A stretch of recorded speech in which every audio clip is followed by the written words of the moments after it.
요한일서 4장 7절에서 11절까지의 말씀 우리 같이 공독합니다. 사랑하는 자들아, 우리가 서로 사랑하자. 사랑은 하나님께 속한 것이니 사랑하는 자마다 하나님으로부터 나서 하나님을 알고 사랑하지 아니하는 자는 하나님을 알지 못하나니 이는 하나님을 사랑하시니라. 하나님의 사랑이 우리에게 이렇게 나타난 바 되었으니 하나님이 자기의 독생자를 세상에 보내심은 그로 말미암아 우리를 살리려 하시니라. 사랑은 여기 있으니 우리가 하나님을 사랑한 것이 아니요 하나님이 우리를 사랑하사 우리를 속하기 위하여 화목제물로 그 아들을 보내셨으니라. 사랑하는 자들아, 하나님이 이같이 우리를 사랑하셨은즉 우리도 서로 사랑하는 것이 마땅하도다. 아멘. 네, 여러분 오늘 설교 제목은 죄인이었던 우리를 구원하신 하나님의 유일한 이유는 이것으로 잡았습니다. 지금 이 제목을 가지고 여러분 스스로 질문을 해보시기를 바랍니다. 하나님이 죄인이었던 나를 구원해 주신 이유는 무엇이었을까? 하나님이 죄인이었던 나를 왜 구원해 주셨을까? 여러분, 제가 이 질문을 이제 담담한 톤으로 읽었습니다만은 이 질문은 우리가 몸이 건조하게 물으면은 안 되는 그런 질문입니다. 우리가 하나님으로부터 받은 구원의 은혜가 너무 크기에 이 질문은 우리가 정말 눈물 콧물을 흘리면서 감격 속에 물어야 하는 그런 질문인 겁니다. 아니 여러분, 이 질문은 정확하게 말하면 질문이 아닌 우리를 구원하신 하나님께 드리는 우리의 감사가 담긴 찬송가라 할 것입니다. 여러분께 질문을 드립니다. 여러분은 여러분이 하나님으로부터 값없이 받은 구원의 은혜가 너무 큰 나머지 정말 엉엉 울면서 하나님 왜 나 같은 죄인을 구원하셨나이까 라고 감격적으로 외친 적 있으십니까? 만약에 여러분이 하나님께 이렇게 감격적으로 외치고 하나님께 이렇게 감격적으로 찬송시를 올려드린 적이 없다면 여러분은 하나님을 만난 적이 없거나 영적으로 심히 병들어 있는 사람일 것입니다. 여러분 기억하시기 바랍니다. 장차 천국에 들어갈 사람은 이런 감격적인 질문을 한 번이라도 하나님께 한 적이 있는 사람입니다. 정말 죽은 후에 천당에 갈 사람은 하나님 왜 나 같은 죄인을 구원하셨나이까? 라는 이 감격적인 질문을 한 번이라도 한 그런 사람입니다. 여러분은 어떠십니까? 여러분은 한 번이라도 하나님께 이런 감격적인 감탄을 표현한 적이 있습니까? 여러분이 죽어서 천국 문 앞에 섰을 때에 문지기 천사가 여러분에게 왜 내가 당신을 천국 안으로 들어보내야 하냐고 그렇게 물어본다면 여러분은 어떻게 대답을 하시겠습니까? 나는 열심히 교회를 다녔습니다 라고 말하시겠습니까? 아니면 나는 헌금도 많이 하고 전도도 많이 했습니다 라고 말하시겠습니까? 여러분, 우리가 천사에게 해야 하는 말은 오직 하나. 나는 하나님의 말할 수 없는 은혜를 받았습니다 라는 감격적인 말이 될 것입니다. 다시 말씀을 드리건대 여러분에게 이런 감격이 한 번이라도 없었다면 여러분은 하나님을 만난 적이 없거나 영적으로 심히 병들어 있는 사람일 것입니다. 한마디로 여러분, 구원받은 사람은 그 마음에 하나님을 향하여 감동과 감격이 있는 사람입니다. 정말 구원받은 사람은 그 마음에 하나님을 향하여 감사와 찬송이 있는 사람입니다. 오늘 말씀 요한일서 4장 11절 말씀에서 이 편지를 썼던 사도 요한은 감격적으로 이렇게 말합니다. 사랑하는 자들아, 하나님이 이같이 우리를 사랑하셨은즉. 사도 요한은 또 그 앞절 10절에서 다시 한번 감격적인 말을 합니다. 사랑은 여기 있으니 우리가 하나님을 사랑한 것이 아니요 하나님이 우리를 사랑하사. 누가 진정으로 하나님을 만난 적이 있는 사람입니까? 누가 진정으로 장차 천국에 들어갈 사람입니까? 바로 하나님으로부터 거저받은 그 구원의 은혜를 생각할 때 하나님께 이렇게 고백하지 않고는 견딜 수 없는 그런 사람입니다. 다시 요한일서 4장 11절입니다. 사랑하는 자들아 하나님이 이같이 우리를 사랑하셨은즉. 또 다시 10절입니다. 사랑은 여기 있으니 우리가 하나님을 사랑하는 것이 아니요 하나님이 우리를 사랑하사. 여러분도 하나님께 이렇게 감격적인 고백과 찬송시를 올려드리고 있습니까? 사랑하는 나의 형제 자매들이요 하나님이 이같이 나를 사랑하셨습니다. 형제 자매들이요 믿을 수 없는 일이 내게 일어났습니다. 하나님이 나를 사랑하셨습니다. 하나님이 나를 구원하셨습니다. 여러분께 다시 질문을 드립니다. 왜 우리가 하나님께 감사와 찬송을 쉬지 않고 올려드려야 합니까? 바로 죄인이었던 우리를 하나님이 구원해 주신 이유가 하나님이 우리를 사랑하셨기 때문입니다. 우리는 성경에서 하나님이 이같이 우리를 사랑하셨은즉 이라는 이 말씀이나 하나님이 우리를 사랑하사 이런 말씀을 읽을 때 그냥 그렇구나 하나님이 사랑하셨구나 이렇게 아무 감흥 없이 넘어가는 경향이 있습니다. 그러나 여러분, 이런 말씀은 여러분이 그렇게 해서는 절대 안 되는 말씀입니다. 왜냐하면 이런 말씀은 우리에게 가장 큰 위로와 힘을 주는 말씀이기 때문입니다. 우리에게서 기쁨을 빼앗아가는 가장 큰 위험 요소는 귀한 것을 귀한 줄 모르는 매너리즘입니다. 여러분, 아프리카에는요 세계 최대의 사막인 사하라 사막이 있습니다. 자그마치 그 크기가 한반도의 20배나 되는 그런 이제 넓이고요. 또 아프리카 전체 크기의 4분의 1이나 차지할 정도로 큰 사막입니다. 여러분, 사막에서 제일 중요한 게 뭡니까? 말할 필요도 없이 물입니다. 물. 여러분은 물을 마실 때 얼마나 귀하게 생각을 하고 마십니까? 우리가 이 세상에서 생존을 하려면 우리에게는 반드시 식량과 먹을 식량과 마실 물이 있어야 합니다. 사실 이 두 가지를 뺀 나머지는 있어도 그만, 없어도 그만인 그런 것들입니다. 그러나 우리가 살아남으려면 우리에게는 먹을 식량과 마실 물이 필요합니다. 그렇다면 죽음의 장소인 사막에서라면 이 두 가지가 얼마나 더 필요하겠습니까? 여러분이 알다시피 모래사막이나 또 황량한 광야나 이제 이곳에는 사람이 살 수 없는 죽음의 장소입니다. 말할 필요도 없이 그곳은 먹을 식량을 구할 수도 없고 마실 물도 구할 수 없습니다. 그러니까 여러분, 만약에 여러분이 삶에서 권태를 느끼고 또 재미가 없다고 느끼신다면 있는 돈을 다 털어서라도 이집트로 날아가서 사하라 사막으로 한번 들어가 보십시오. 여러분의 권태나 지루함 단번에 해결될 겁니다. 여러분이 정말 죽음의 땅인 사막에서 일주일 동안 생존하는 사투를 해본다면 한 조각의 그 빵이나 한 덩어리의 그 주먹밥이 여러분에게 귀하게 여겨질 겁니다. 또 한 모금의 그 물도 여러분에게 귀하게 여겨질 것입니다. 여러분, 사하라 사막에서는 매년 이 사막을 횡단하는 마라톤 대회가 열립니다. 그 대회의 이름을 마라톤 대 샤브레라고 하는데요. 7일 동안에 250km를 걷습니다. 일명 죽음의 레이스다라고 불립니다. 제가 예전에 한번 본 기억이 나는데요. 우리나라에서도 이 사막 마라톤에 여러 번 출전한 그런 남자가 있었습니다.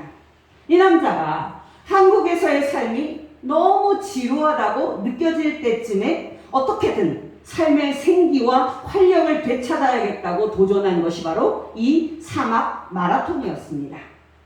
여러분, 왜 제가 하나님이 우리를 사랑하셨다라는 말씀을 드리려다가 잠시 샛길로 샜냐면은 우리가 하나님으로부터 받은 그 구원의 선물에 대해서 크게 감격하고 또 우리를 사랑하신 하나님의 그 큰 사랑을 깨달으려면 우리의 입장을 우리가 사막에 있는 것처럼 생각할 필요가 있기 때문입니다.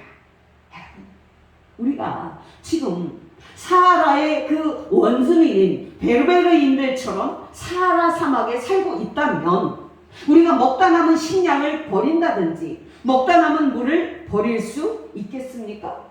불가능합니다. 우리는 남은 빵 한 조각이라도 남은 물 한 방울이라도 귀하게 생각할 겁니다.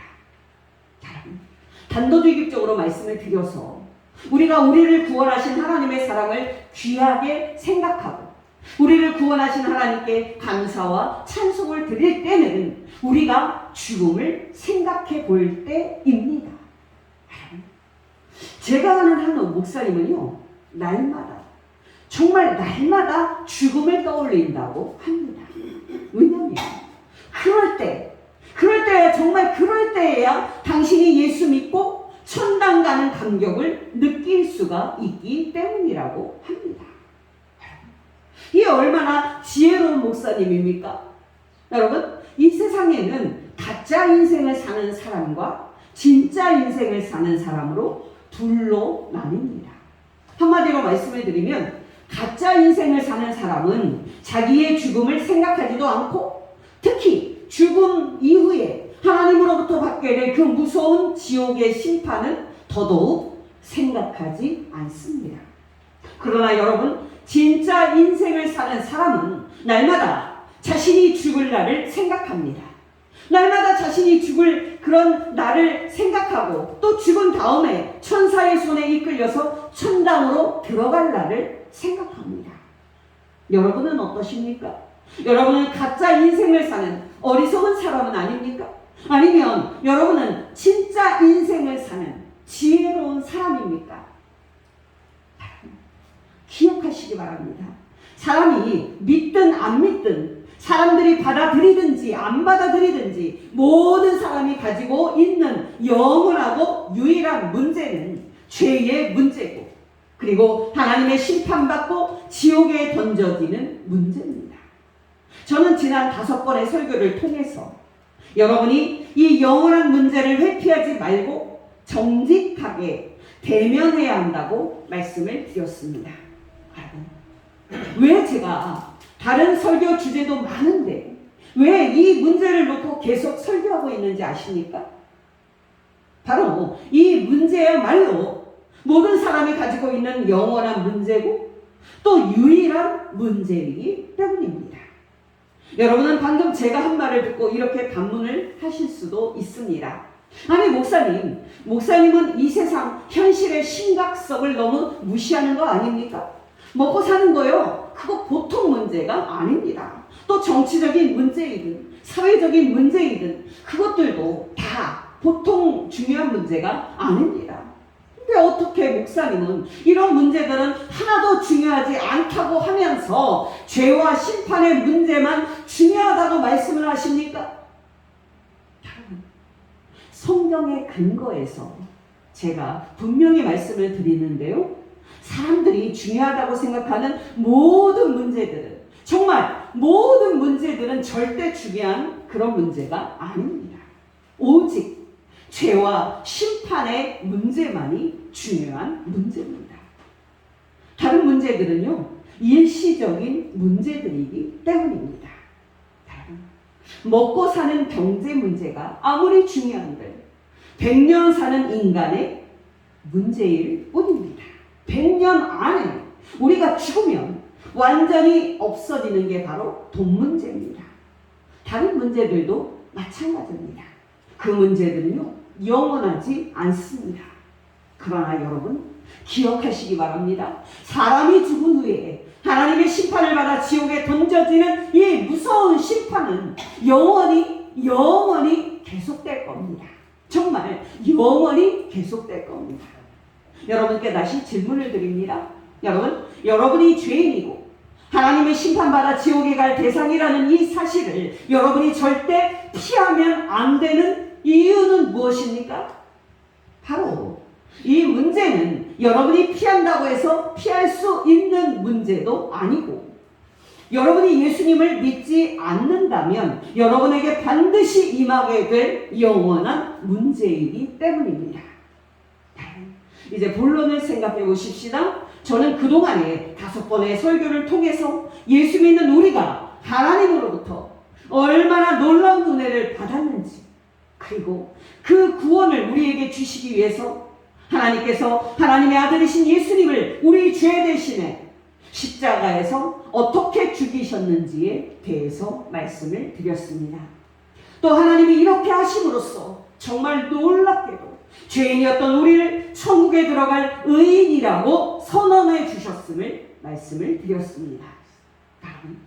여러분은 이렇게 놀라운 영원한 위로가 여러분에게 이미 주어졌다는 사실을 믿어지십니까? 여러분 정말 이 사실이 믿어지십니까? 여러분 놀라지 마시기 바랍니다. 하나님께서는 우리의 이 죄와 심판의 문제를 영원히 해결해 주셨고 저와 여러분에게 영원한 위로를 주셨습니다. 여러분 데살로니가후서 2장 16절 17절은 우리 하나님을 이렇게 말합니다. 우리를 사랑하시고 영원한 위로와 좋은 소망을 은혜로 주신 하나님, 우리 아버지께서 너희 마음을 위로하시기를 원하노라. 우리에게 영원한 위로를 주신 하나님, 우리에게 영원한 위로와 좋은 소망을 은혜로 주신 하나님. 여러분, 이게 얼마나 감격적인 말입니까? 오늘 설교 시작을 할 때 제가 말씀드렸던 질문으로 들어가 보십시다. 여러분, 왜 하나님은 저와 여러분을 구원하셨습니까? 왜 하나님은 죄인이었던 저와 여러분을 구원하셨습니까? 왜 하나님은 나 같은 죄인을 구원하셨습니까? 여러분, 그 이유는 오직 하나입니다. 하나님이 나를 사랑하셨기 때문입니다. 하나님이 나를 사랑하셨기 때문에, 우리를 불쌍히 여기셨기 때문입니다. 하나님께서 나를 불쌍히 여기셨기 때문입니다. 놀랍지 않습니까? 안 놀라시는 것 같은데 좀 더 설명을 드리겠습니다. 여러분, 우리가 예전에 하나님이 보실 때 죄인이었다는 사실부터 다시 출발해 봅시다. 우리가 하나님이 보실 때 죄인이었다는 그 사실은 무엇으로 의미합니까? 이 사실은 두 가지를 의미합니다. 첫째, 우리가 하나님의 심판받고 지옥에 갈 수밖에 없는 비참한 존재였다는 것을 뜻합니다. 둘째로, 이 무서운 처지에서 벗어나기 위해서 우리가 할 수 있는 것은 아무것도 하나도 없다는, 우리가 그 정도로 전적으로 연약한 존재였다는 것을 뜻합니다. 여러분, 이것이 우리에게 얼마나 절망적인 위기였는지 아십니까? 정말 모든 것이 다 끝난 겁니다. 모든 희망은 다 사라졌고요. 우리 위에는 절망만이 새겨져 있는 상태였습니다.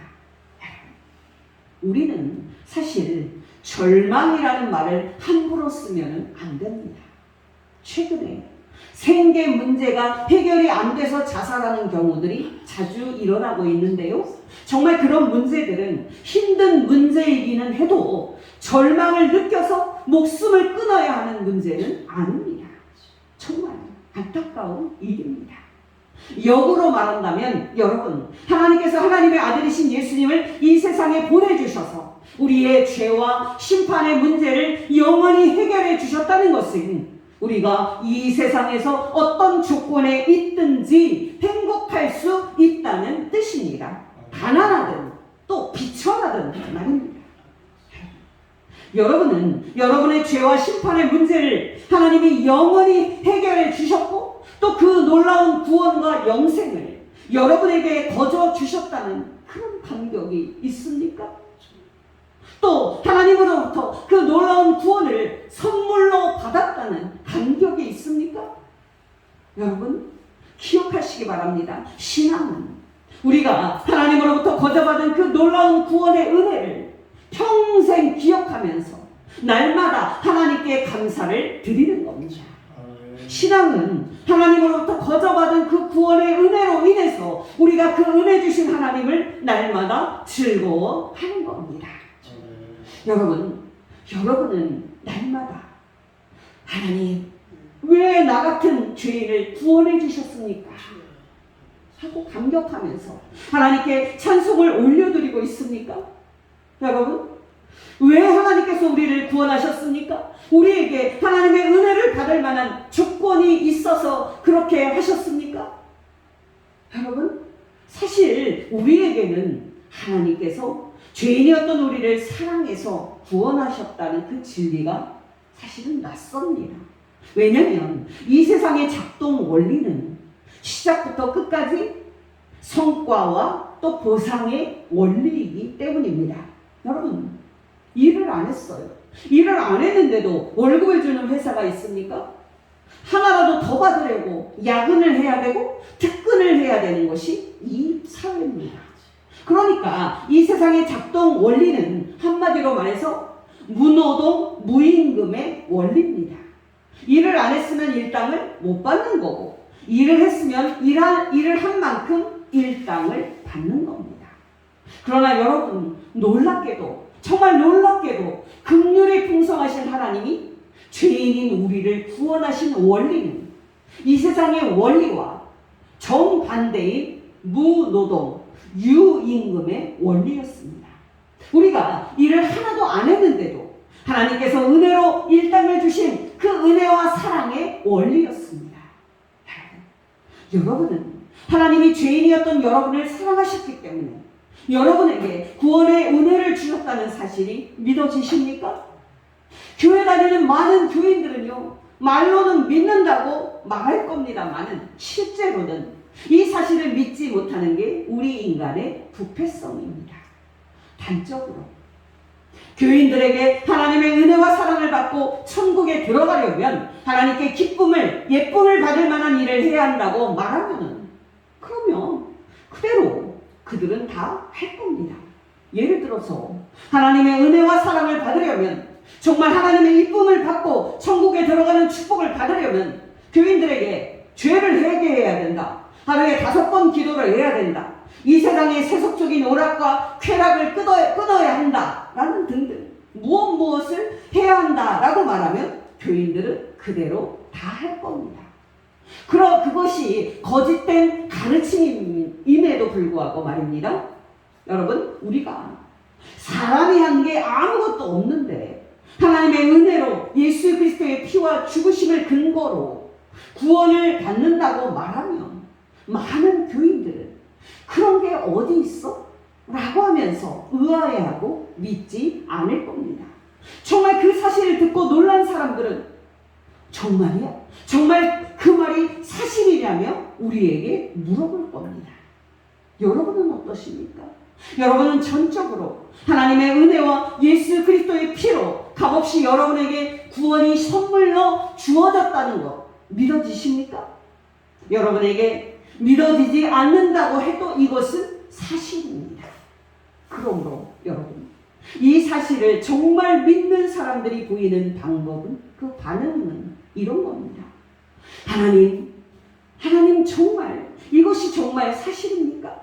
저는 이 진리를 믿습니다만은 사실 너무 놀라워서 이 진리는 믿기가 어려울 정도입니다. 그만큼 하나님, 죄인이었던 나를 은혜로 구원해 주신 하나님의 사랑이요, 너무나도 놀랍습니다.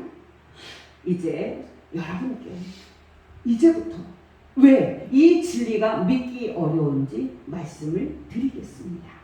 몇 가지 예를 말씀을 드립니다. 여러분, 장학기관이나 대학에서 어떤 학생에게 장학금을 줄 때는 그 학생이 공부를 잘한다는 지적인 똑똑함을 보여줄 때입니다. 공부를 못하거나 또 게으른 학생이거나 그런 학생들에게 장학금을 주는 기관이나 대학이 이 세상 어디에 있습니까?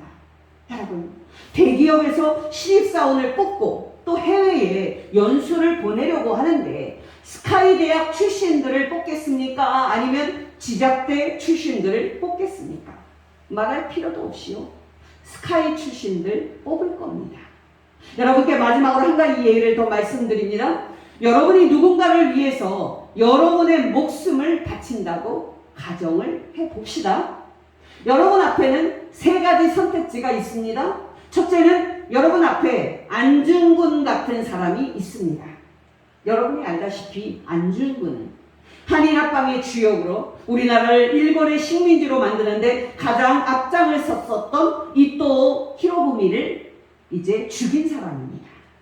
여러분이 이런 이타적인 인물인 안중근 씨가 죽는 것을 대신해서 죽어야 하는 그런 상황이 된다면, 그럼 여러분은 그 안중근 의사를 대신해서 여러분의 목숨을 버리는 것을 선택하시겠습니까?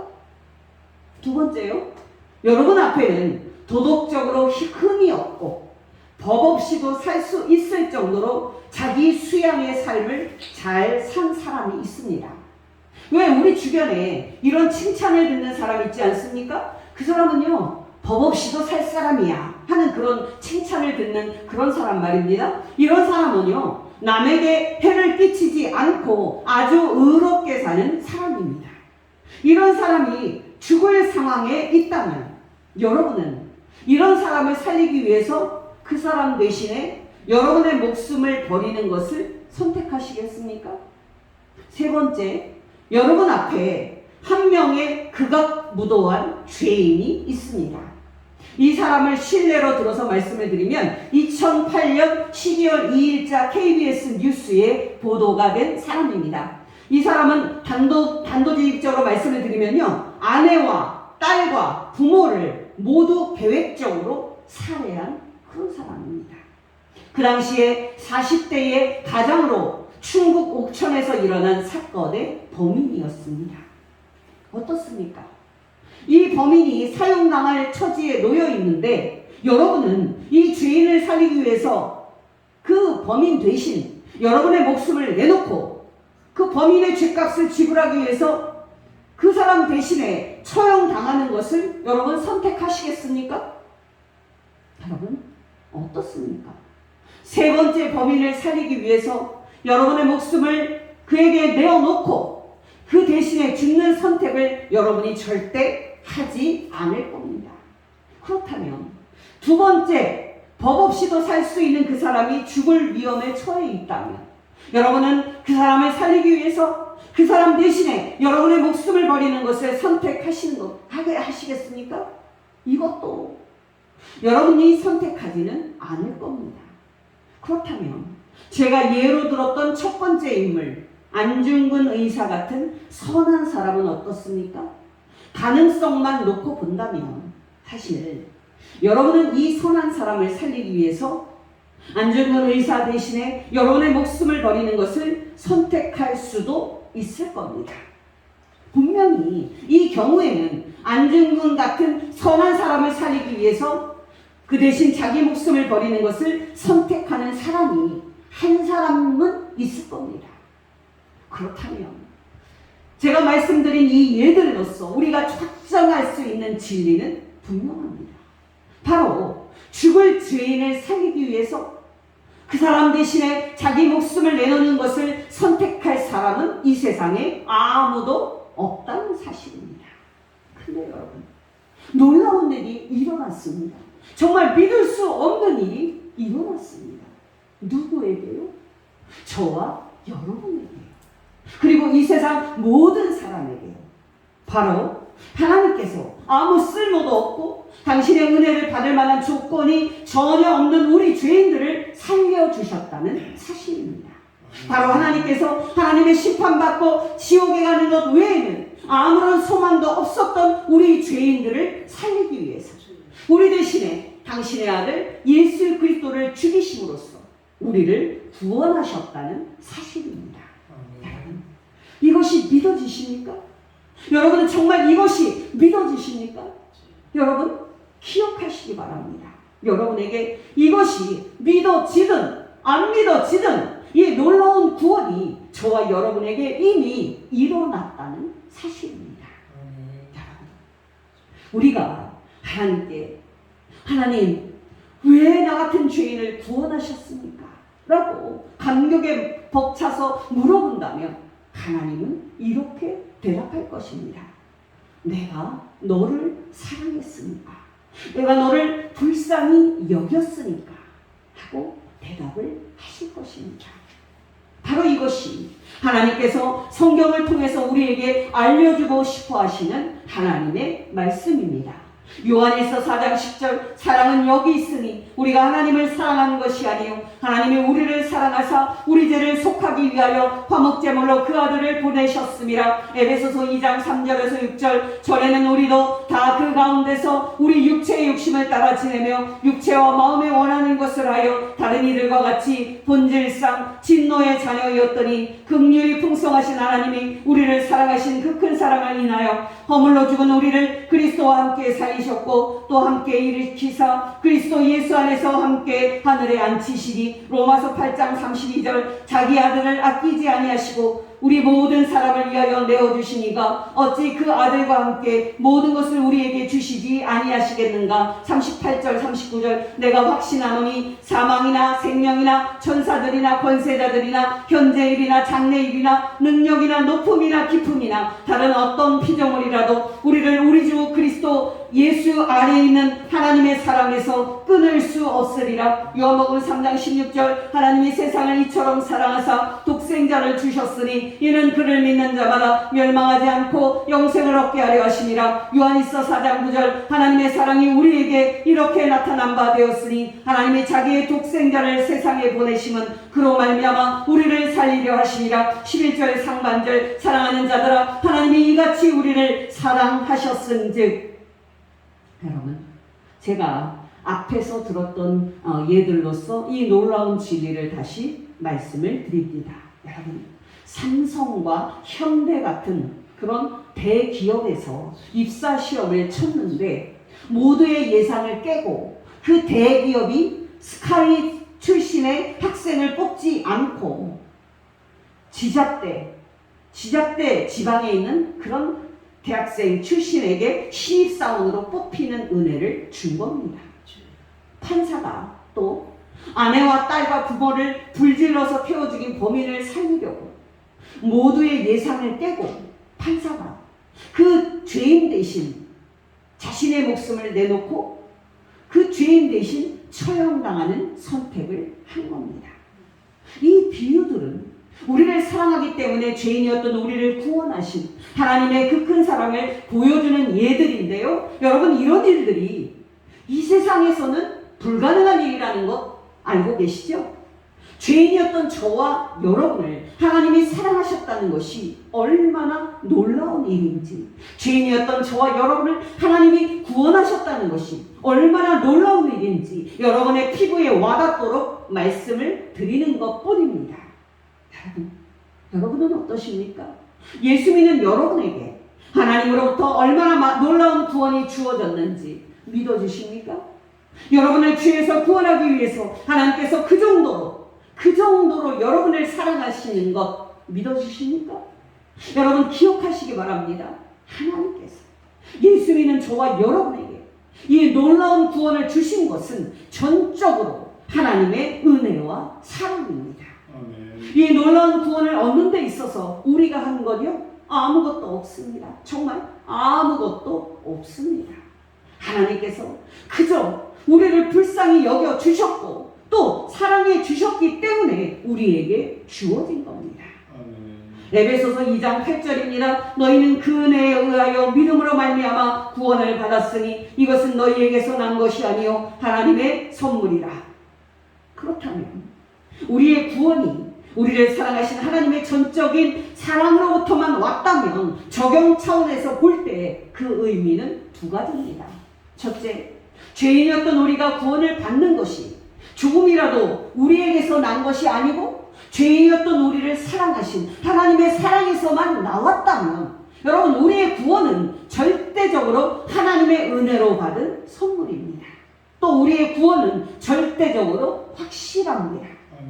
여러분, 만약에 우리의 구원이 하나님의 전적인 사랑과 전적인 은혜로부터 나온 것이 아닌 아주 조금이라도 우리의 노력과 성취가 있어야 가능한 것이라면 우리의 구원은 불안한 것이 될 수밖에 없습니다.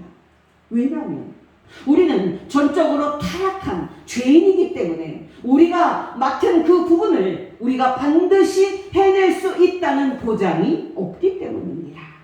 그런 점에서 어떤 목회자든지 구원의 교리를 설교를 할 때 무엇을 해야 구원을 받는다고 행위에 대해서 요구를 할 때 그 사람은 죄인이 하나님의 전적인 사랑으로 오직 하나님의 은혜로 구원받는다는 성경 말씀을 부인하고 있는 겁니다. 구원을 받으려면 무엇을 해야 한다는 교묘한 요구들 속에는 성도들이 그것의 거짓됨을 구별하기 힘든 가르침들, 예를 들면 죄를 철저히 회개해야 천국 간다, 철저히 순종해야 천국 간다와 같은 그런 요구들도 들어있는데요. 이것들도 잘못된 가르침입니다. 심지어 여러분, 진짜 믿어야 천국 간다? 큰 믿음을 가져야 천국 간다고 요구하는 것도 거짓된 가르침입니다. 여러분 기억하시기 바랍니다. 죄인이었던 우리가 구원을 받은 것은 전적으로 하나님의 사랑 때문이고 전적으로 하나님의 은혜 때문입니다. 다시 말씀을 드리면 우리가 구원을 받은 유일한 근거는 죄인이었던 우리를 사랑하신 하나님의 사랑뿐입니다. 오직 이것 하나뿐입니다. 앞으로도 말씀을 드리겠습니다만 예수 믿는 우리의 믿음도 우리가 구원받는 근거가 될 수 없습니다. 그렇게 많이 강조되는 죄에 대한 회개와 순종도 우리가 구원받는 근거가 될 수가 없습니다. 그럼요. 마치 그런 것들이 있어야 구원을 받는 것처럼 그런 행위에 열심을 내는 것은 거짓된 열심인 것을 여러분은 알아야 합니다. 오늘날 한국교회는 오직 하나님의 은혜로 받는 구원 교리를 교묘하게 왜곡하는 이단적인 가르침이 얼마나 광범위하게 퍼져 있는지 모릅니다. 여러분께 권면드립니다. 여러분이 구원을 생각할 때 여러분을 오직 사랑하셨기 때문에 여러분을 구원하신 하나님의 사랑만 바라보시기 바랍니다. 이것 외에 믿음과 회개와 순종을 포함하여 하나님의 은혜와 사랑을 받으려면 무엇 해야 한다는 그런 가르침들은 다 거짓된 가르침으로 알고 여러분이 단호하게 배척할 수 있어야 합니다. 여러분 중에는 혹시 죽었을 때 천당에 못 갈까봐 불안해하는 분이 있습니까? 제가 분명히 말씀드리건대 그렇게 불안해하는 것은 구원의 근거를 여러분 자신 안에 두기 때문에 일어나는 겁니다. 구원은 오직 여러분을 사랑하신 하나님의 전적인 사랑으로 여러분에게 주어졌고 여러분이 이제 영원히 끊을 수 없는 하나님의 사랑 안에 있음을 알아서 날마다 평안을 누리는 성도 되시기를 예수 이름으로 축원합니다. 두 번째, 죄인이었던 우리를 하나님이 구원하신 유일하신 이유가 우리 자신 안에 있는 그 어떤 것이 아니라 오직 우리를 사랑하신 하나님의 사랑이었다면 그 은혜를 받은 우리가 해야 할 일은 오직 하나, 은혜로우신 하나님께 감사와 찬송을 드리는 겁니다. 아멘. 여러분 기억하시기 바랍니다. 하나님께서 죄인이었던 우리를 왜 구원하셨습니까? 하나님께서 단지 우리를 불쌍히 여겨주셨고 단지 우리를 사랑하셨기 때문입니다. 그렇다면 하나님께서는 왜 우리를 사랑하셨습니까? 하나님께서 왜 우리를 불쌍히 여기셨습니까? 바로 그런 분이 하나님이 당신이심을 우리에게 보여주시고 싶어 하셨기 때문입니다. 여러분, 제가 방금 한 말의 의미를 이해하셨습니까? 여러분, 우리는 이 말의 의미를 자녀를 사랑하는 부모님의 사랑에서 조금이나마 헤아릴 수가 있습니다. 우리 부모님께서 왜 우리를 사랑하십니까? 나중에 우리에게서 뭐라도 그냥 뽑아 먹으려고 그러시는 겁니까? 천만의 말씀입니다. 부모는 그런 존재라는 것을 자녀에게 보여주기 위한 겁니다. 부모는 그렇게 자녀를 아무 조건 없이 사랑하고 위하는 은혜로운 존재라는 것을 자녀에게 보여주기 위한 겁니다. 바로 이처럼 하나님께서도 당신이 그런 분이심을 모든 사람에게 보여주기 위해서 우리를 사랑하셨고 우리를 구원하셨던 겁니다. 바로 에베소서 2장 3절에서 7절 말씀이 말하는 것이 바로 이 사실입니다.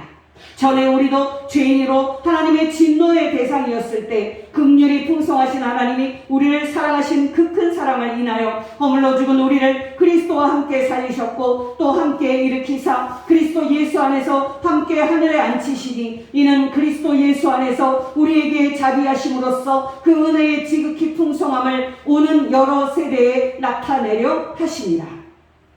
그러니까 한마디로 말해서 하나님께서 죄인이었던 우리를 사랑하시고 구원하신 이유는 당신이 그렇게 은혜로우신 분이심을 우리에게 보이시기 위한 것이었습니다.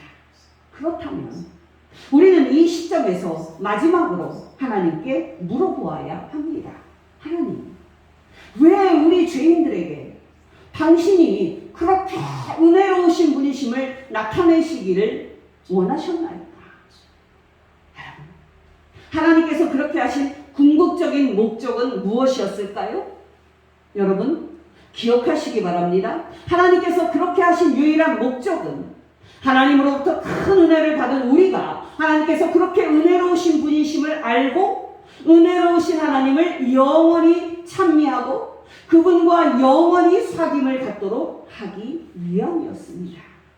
여러분 바로 이것이 에베소서 2장 6절 또 12절 또 14절 말씀이 말하는 겁니다. 에베소서 2장 6절 이는 그가 사랑하시는 자 안에서 우리에게 거저주시는 바 그의 은혜의 영광을 찬송하게 하려는 것이다. 12절 이는 우리가 그리스도 안에서 전부터 바라던 그의 영광의 찬송이 되게 하려 하시니라. 14절 이는 우리 기업의 보증이 되사 그 얻으신 것을 속량하시고 그의 영광을 찬송하게 하려 하시니라. 여러분께 질문드립니다. 여러분은 하나님이 은혜로우신 분이심을 얼마나 알고 있습니까? 이 질문은 여러분요 너무나도 중요한 질문입니다. 우리가 하나님이 얼마나 은혜로운 분이신지 아는 정도에 따라서 우리가 받는 구원에 대한 감사의 크기가 결정될 겁니다. 또 우리가 하나님을 사랑하는 정도의 크기가 결정될 겁니다. 여러분의 마음속으로 대답해 보시기 바랍니다. 여러분은 하나님을 정말 사랑하십니까? 여러분은 하나님을 정말 좋아하십니까? 여러분은 정말 이 세상에서 귀히 여기는 부귀 영화보다 하나님을 더 사랑하십니까? 아니 여러분 이렇게 다시 질문 드려봅니다. 여러분은 평생 가난하게 살고 평생 비천하게 산다 해도 여러분은 하나님만 바라보면서 기뻐할 수 있습니까? 예수 믿으면 이 세상에서 성공하고 잘 된다는 설교는요 다 이단적인 사실입니다. 그런 사상입니다. 다시 여러분께 질문을 드립니다. 여러분이 평생 고생길만 가고 여러분이 평생 가시밭길만 간다 해도 여러분은 하나님만 바라보면서 즐거워하실 수 있습니까? 저는 이 질문을 제 자신에게 날마다 던집니다. 남은 목회 기간에 자립도 못하고 제대로 교회다운 목회도 못해보고 결국 이렇게 개척교회가 끝난다고 해도 너 윤연하야. 너는 너를 사랑하시고 구원하신 하나님만 바라보면서 기뻐할 수 있겠니? 우리가 날마다 기도할 때 기도해야 될 것은 바로 이겁니다. 하나님, 나에게 성령님의 빛을 비추사 나로 하여금 성경 속에서 하나님의 은혜의 영광을 보게 하옵소서. 그리하여 나로 하여금 영원토록 감사와 찬송을 받기에 합당하신 사랑의 하나님께 남은 평생 찬송하게 하옵시되 천국에서도 영원토록 하나님의 은혜의 영광을 찬송하게 하옵소서. 아멘. 여러분께 권면드립니다. 이 기도가 진정 여러분의 기도가 되고 이 소원이 진정 여러분의 소원이 되기를 예수 이름으로 축원합니다. 기도하겠습니다. 하나님 아버지 감사합니다. 죄인이었던 우리를 사랑하여 주시고 구원하여 주신 것 진심으로 감사를 드립니다. 하나님 아버지, 우리 중에 하나님이 이렇게 은혜로우신 분이심을 알지 못한 채 여전히 지옥에 갈까봐 두려워하는 분이 있습니까? 그분에게 성령님을 부어주시사 성경 속에서 하나님의 은혜의 영광을 보게 하시고 크게 기뻐하게 하옵소서. 하나님 아버지, 또 우리 중에 아직도 예수님을 믿지 못하고 교회에 몸만 왔다 갔다 하는 분이 있습니까? 그분에게 성령님을 부어주시사 하나님의 아들이신 예수님을 믿고 지옥에서 벗어나 천국에 들어갈 백성이 되게 하옵소서. 마지막으로 하나님 아버지, 하나님께서 죄인이었던 우리를 은혜와 사랑으로 구원하신 궁극적인 목적은 은혜로우신 하나님을 우리가 영원히 즐거워하며 하나님과 사귐을 갖도록 하기 위함이오니 우리로 이 목적을 생각하면서 은혜로우신 하나님께 날마다 찬송을 올려드리게 하옵시고 성경 말씀과 기도 가운데서 성령님을 통하여 하나님 아버지와 영적인 교제를 친밀하게 갖게 하옵소서. 예수님의 이름으로 기도합니다. 아멘.